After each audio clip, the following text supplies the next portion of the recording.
नागेन्द्रहाराय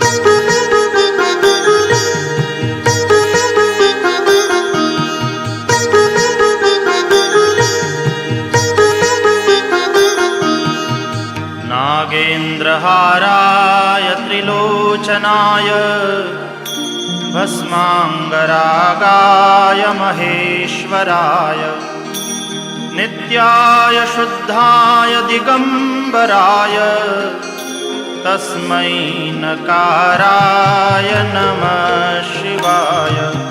तस्मै नकाराय नमः शिवाय। तस्मै नकाराय नमः शिवाय।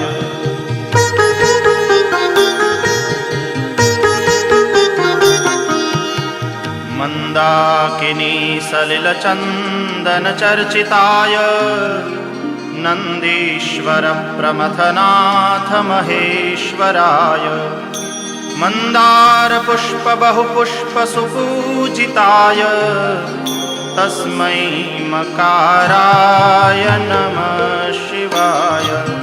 तस्मै मकाराय नमः शिवाय।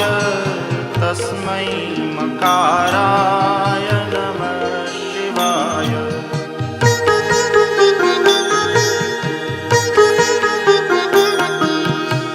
शिवाय गौरी वदनाब्जवृन्द सूर्याय दक्षाध्वरनाशकाय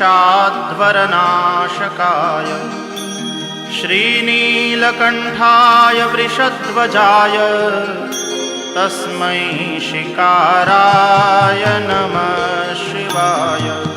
तस्मै शिकाराय नमः शिवाय।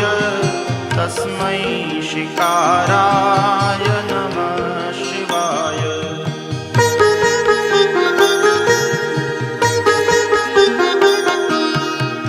वसिष्ठकुम्भोद्भवगौतमार्य मुनीन्द्रदेवार्चितशेखराय चन्द्रार्कवैश्वानरलोचनाय तस्मै वकाराय नमः शिवाय।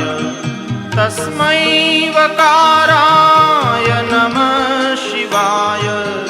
तस्मै वकाराय नमः शिवाय।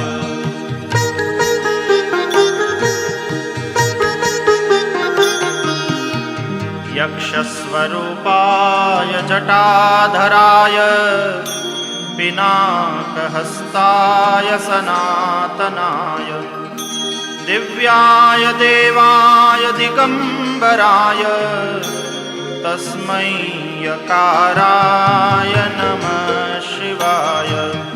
तस्मै यकाराय नमः शिवाय। तस्मै यकाराय नमः शिवाय।